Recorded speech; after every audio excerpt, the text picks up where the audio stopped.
Buster, aka Joseph Frank Keaton. No less respected by film critics, but alas, much less known to the modern audience. Keaton is famous for his refusal to smile, not only on the screen, but on any camera and in public as well. Like Chaplin, Keaton was not only one of the best directors and actors of his time, but also a writer, gag man, and even editor of all his films. In addition, Keaton took a place in the history of cinema by staging and performing incredible stunts, which still blow the imagination, and in which he didn't use any stunt doubles. Or did he? Sometimes, Keaton is mistakenly called the first stuntman. This profession originated almost simultaneously with the cinema itself, although at first, the stuntmen were just volunteers from the extras.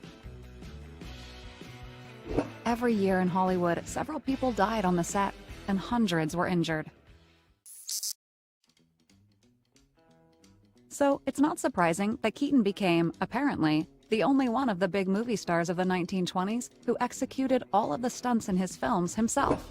Buster started performing before he was 3, and by 5, he'd become a real star of the family comic Knockabout Act, in which his father threw the kid around the stage, into the scenery, and sometimes even into the audience. For the convenience of throwing, a handle was sewn to his jacket.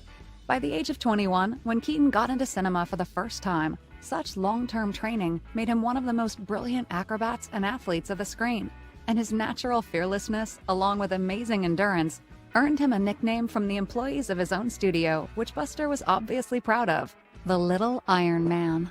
Baseball player Ernie Orsatti, who worked for Keaton as a prop man for many years, and whom the press sometimes called Buster's double, said in an interview, "I am not and never have been the double for Buster Keaton, because Buster never had a double. Keaton is the greatest stuntman in motion pictures today, and no stunt is too dangerous or too difficult for him to attempt."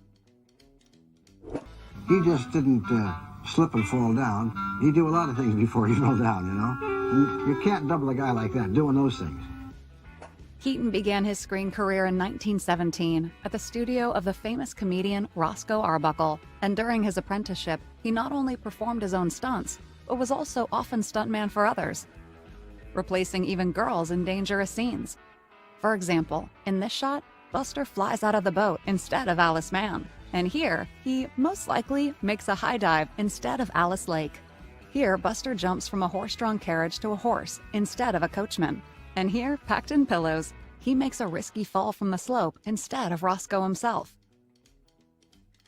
But Keaton performed much more complex and risky things after he got his own studio in 1920 and began to create independently. We tried to select 10 of the most impressive stunts with Buster's own comments about how they were made.